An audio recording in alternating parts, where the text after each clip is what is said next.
Morning, सत श्री अकाल, Ram Ram. Cam सो दोस्तों? होप सो गाइस आप घर होंगे, सुरक्षित होंगे। परसों आपका एग्जाम हुआ था आईबीपीएस एएफओ का, प्रीलिम्स का। और आपका एग्जाम बहुत अच्छा भी गया होगा।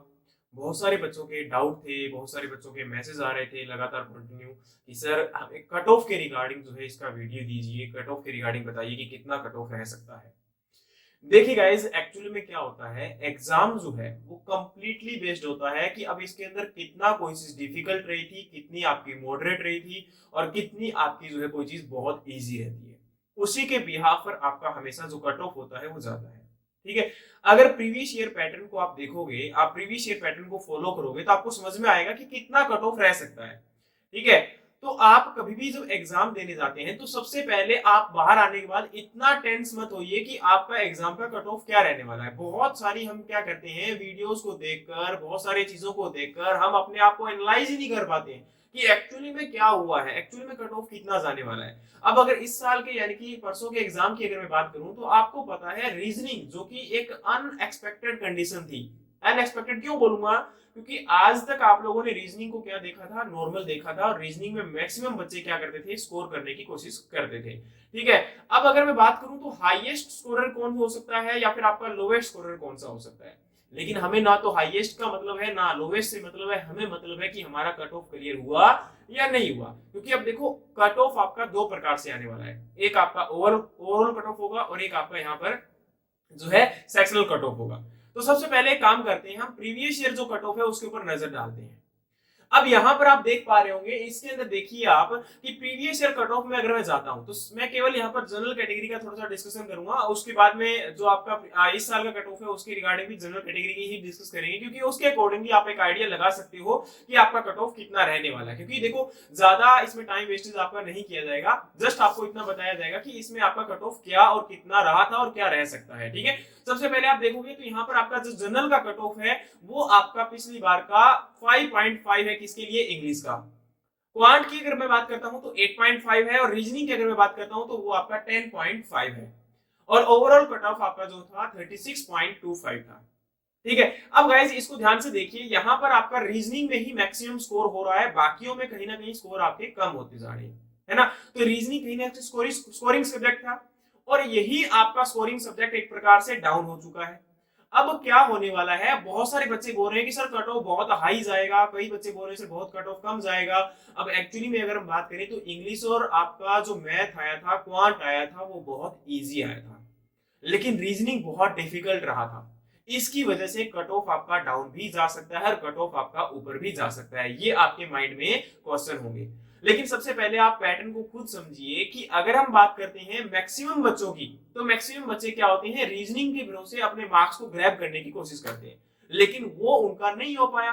तो अब यहाँ पर कट ऑफ ऑलमोस्ट जो आपका ओवरऑल होगा, ठीक है, तो इस साल का जो ऑलमोस्ट आपका ओवरऑल कट ऑफ है वो आपका यहाँ पर सेम रहने वाला है, अप्रोक्सीमेटली 35 प्लस माइनस 2 हो सकता है अकॉर्डिंग टू माय प्रेडिक्शंस, है ना। जैसा मैंने बच्चों से रिव्यू लिए हैं, बच्चों का एग्जाम जो देके आए हैं, एग्जाम देखा है ना, उसी के अकॉर्डिंग मैं आपको जस्ट एक प्रेडिक्शन दे रहा हूं कि 35 प्लस माइनस 2 हो सकता है। रीजनिंग की अगर हम कट ऑफ की बात करें तो इस साल आपका रीजनिंग का कट ऑफ पहले से डाउन जाएगा, क्योंकि देखो पिछले साल रीजनिंग बहुत इजी था, इस साल रीजनिंग डिफिकल्ट था, लेकिन सीट कम होने की वजह से हम कह सकते हैं कि आपका रीजनिंग का कट ऑफ या ओवरऑल कट ऑफ में थोड़ा बहुत माइनर चेंजेस हो सकते हैं। लेकिन यहाँ पर अगर हम देखें तो रीजनिंग का कट ऑफ काफी कम जाने वाला है। तो अराउंड अगर हम बात करें यहाँ पर मेरी प्रेडिक्शन के अकॉर्डिंग अगर मैं बात करता हूं तो 6 से 7 के करीब आपका रीजनिंग का कट ऑफ रहने वाला है। और वहीं अगर क्वांट की अगर इसकी कट ऑफ की बात करते हैं तो क्वांट का कट ऑफ आपका 10 के करीब जाएगा, 10 के करीब जाएगा। और इंग्लिश का cut off according to last या प्रीवियस ईयर हमारा वही 5 से 6 के बीच में ही रहने वाला है, उससे ज्यादा या 5 प्लस माइनस 1 कर सकते हो, आपको इशू नहीं रहेगा, या फिर आपका जस्ट 5.5 प्लस माइनस 1 कर सकते हो, यानी कि 6.5 तक जा सकता है। तो इतना ही आपका मैक्सिमम इंग्लिश, क्वांट और रीजनिंग का कट ऑफ हो सकता है। ठीक है। तो अब इसी के अकॉर्डिंगली अपना प्रिपरेशन जो है स्टार्ट कर दीजिए ज्यादा, क्योंकि बहुत सारे बच्चे क्या होते हैं यहाँ पर अपना मेहनत करते हैं, लेकिन दिक्कत कहाँ होती है, वो लोग बस इसी चीज में अपना टाइम वेस्ट कर देते हैं कि हमारा शायद सिलेक्शन होगा या नहीं होगा, और इसी चक्कर में वो अपने 10 या 12 दिन बर्बाद कर देते हैं, और उसके बाद जब प्रिपरेशन स्टार्ट करते हैं तो उस समय उनका सिलेक्शन नहीं हो पाता। तो गाइज मैं पहले ही आप लोगों से बोल चुका हूं कि अगर आप ऐसे जियोगे, ऐसे आप घुट घुट के मतलब सोचोगे कि पता नहीं सिलेक्शन होगा या नहीं होगा, और जब आपका हो जाएगा उस समय आप एकदम से भागोगे उस चीज के लिए, तो देखो इतने छोटे से टाइम में आप पूरे सब्जेक्ट को कवर नहीं कर पाओगे, है ना। आप कुछ नहीं कर सकते फिर आपका, क्योंकि देखो एग्रीकल्चर में कोई सिंगल सब्जेक्ट तो है नहीं, आपके कितने सब्जेक्ट हैं, आपको एग्रोनॉमी पढ़ना पड़ेगा, सोइल साइंस पढ़ना पड़ेगा, हॉर्टिकल्चर पढ़ना पड़ेगा, डेयरी साइंस पढ़ना पड़ेगा, एग्रीकल्चर इकोनॉमिक्स पढ़ना पड़ेगा, एग्रीकल्चर एक्सटेंशन पढ़ना पड़ेगा, फिशरीज पढ़ना पड़ेगा, फॉरेस्ट्री पढ़ना पड़ेगा, है ना। तो ये कितने सब्जेक्ट हैं आपके, इतने सब्जेक्ट को आप कैसे कवर करोगे, बड़ा डिफिकल्ट हो जाएगा गाइस। तो अभी से ही मेहनत करना स्टार्ट कीजिए ताकि आपका सिलेक्शन एंश्योर हो। और जिन बच्चों का नहीं होगा, तो देखो यहाँ पर ये भी है कि अब ऑब्वियस सी बात है, सिलेक्शन हो भी सकता है और नहीं भी हो सकता, तो जिनका नहीं होगा तो उनके लिए आगे आने वाले टाइम में भी तो काम आएगा ना। अगर आपने तैयारी की होगी तो वो खराब नहीं जाएगी, उसका आपको बेनिफिट ही मिलने वाला है, नुकसान नहीं होने वाला, है ना। अगर ये चीज हम आज के टाइम में सोच लें कि हमारा जो है, हम सोच लेते हैं भी ये कट ऑफ क्या रहेगा, हमारा सिलेक्शन होगा नहीं होगा, सिलेक्शन हो जाता है, उसके बाद फिर हम सोचते हैं अरे यार प्रिपरेशन हमने स्टार्ट कर दिया होता, तो देखो इस चीज को फिर मैं कुछ नहीं कर सकता। फिर आप लोग देखो यहाँ पर नेगेटिविटी को लेके चलते हो तो कोई फायदा नहीं है। अपने आप को पॉजिटिव कीजिए, आपका सिलेक्शन डेफिनेटली होने वाला है, आप हर हालत में जॉब को ग्रैब करने वाले हो, बस इसी एक दृढ़ निश्चय के साथ। क्योंकि देखो अगर आप हौसलों को ही यही आप मतलब अपने हौसले को ही दबा दोगे तो फिर आप मतलब कभी नहीं बढ़ सकते हो। अपने आप को कीप अप रखिए, अपने आप को बूस्ट अप रखिए कि हाँ मेरा सिलेक्शन डेफिनेटली हो जाएगा। और ज्यादा देखो जितना आप ये चीजें होती है ना कि हम मोटिवेशन ले सर ये करें वो करें, देखो मोटिवेशन आपके अंदर में है, अगर आप चाहते हो तो आप कुछ भी कर सकते हो, केवल आपके ऊपर डिपेंडेंट है। मैं फिर बोलता हूं, आपको लाखों बार बोलता आया हूं कि कोचिंग जस्ट एक आपका एक जरिया होता है सिलेक्शन लेने का, बाकी 99% आप करते हो, कोचिंग 1% आपका केवल कंट्रीब्यूट करता है। मैं पहले ही बोल चुका हूं, फिर बोलता हूं, ठीक है। इन चीजों के ऊपर एक ही चीज रखिए, अगर आप प्रैक्टिस ढंग से करते हो, आपको एक टीचर एक ऐसी लाइन के ऊपर लेके आ जाता है जहां पर अपना मेहनत करना स्टार्ट कर देते हो, बस उसके बाद आपको किसी की रिक्वायरमेंट नहीं होती। टीचर वही है जो आपका इंटरेस्ट क्रिएट कर दे, तो बस उस बात को ध्यान रखें कि अपना इंटरेस्ट अगर क्रिएट हो चुका है फिर आपको कहीं जाने की रिक्वायरमेंट नहीं है, आपको जस्ट पढ़ने की रिक्वायरमेंट है, स्टडी मटेरियल की रिक्वायरमेंट है। और स्टडी मटेरियल देखो लाखों स्टडी मटेरियल आप जाओगे तो बुक्स नोटबुक्स पीडीएफ आपकी पता नहीं कितनी पड़ी हुई है। अब बहुत सारे बच्चे क्या करेंगे, मटेरियल कलेक्ट करना स्टार्ट कर देंगे। अब मटेरियल 15 दिन तो मटेरियल कलेक्ट करेंगे, फिर 15 दिन में पढ़ना स्टार्ट करेंगे, फिर लास्ट में वन नाइट नोट्स को प्रेफर करेंगे और उसके थ्रू सिलेक्शन लेने की कोशिश करते हैं। ऐसा नहीं होता है, उसके लिए मेहनत करना पड़ता है, पहले से आज से ही आपको लगना पड़ेगा, तब जाके आपका सिलेक्शन होने वाला है। आज से ही आप जितना हो सकता है 1 मंथ को ऐसे कर दीजिए कि आपको कोई नहीं जानता है और आप किसी को नहीं जानते हैं, और केवल हार्डवर्क करना है, ठीक है। तो हम आप लोगों के लिए कुछ एक नया लेके आए हैं, चलिए मैं आपको सबसे पहले दिखा देता हूं।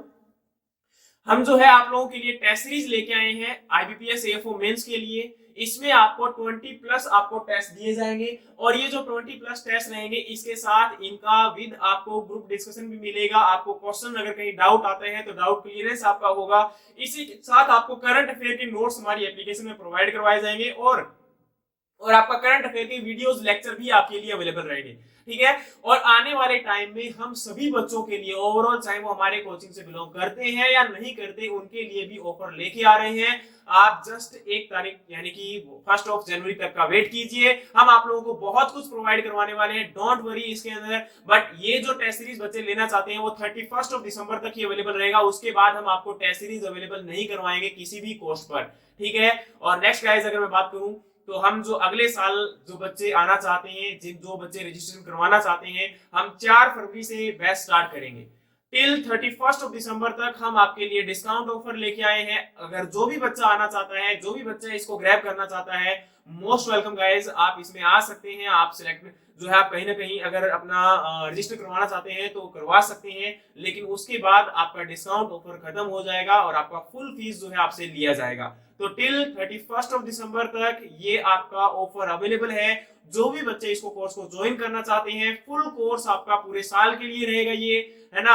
और आप इसके अंदर एक एग्रीकल्चर कॉम्पिटिटिव एग्जाम नहीं गाइस, जितने भी आपके एग्रीकल्चर कॉम्पिटिटिव एग्जाम होंगे उनका आपको प्रिपरेशन करवाया जाएगा। वन टाइम फुल कोर्स रहेगा, ठीक है। इसमें आपको टेस्ट सीरीज इंक्लूडेड रहेंगे, लाइव लेक्चर और आपके ऑफलाइन क्लासेस भी अवेलेबल रहेंगी। जो आप जैसे ज्वाइन करना चाहते हैं, ऑफलाइन और ऑनलाइन दोनों कोर्स अवेलेबल हैं, जैसा आप चाहें वैसे ज्वाइन कर सकते हैं, इसमें कोई इशू नहीं है। और गाइस घर रहिए, सुरक्षित रहिए, जस्ट इतना सोचते रहिए कि आप जो पढ़ रहे हैं, आप जो मेहनत कर रहे हैं उस पर बिलीव कीजिए, बाकी सब चीजें छोड़ दीजिए, ठीक है। और आप हमें जो है ट्विटर पर या फिर फेसबुक, इंस्टाग्राम, टेलीग्राम, इन पर भी ज्वाइन कर सकते हैं। हम टेलीग्राम के अंदर डेली आपके लिए क्वेश्चंस लेके आते हैं। डिस्क्रिप्शन के अंदर आपको लिंक दिए गए हैं टेलीग्राम चैनल का भी और टेलीग्राम डिस्कशन ग्रुप का भी, आप दोनों को ज्वाइन कर सकते हैं। डिस्कशन ग्रुप के अंदर आपको डेली क्वेश्चन अलग दिए जाते हैं, टेलीग्राम चैनल के अंदर आपको क्वेश्चन अलग दिए जाते हैं।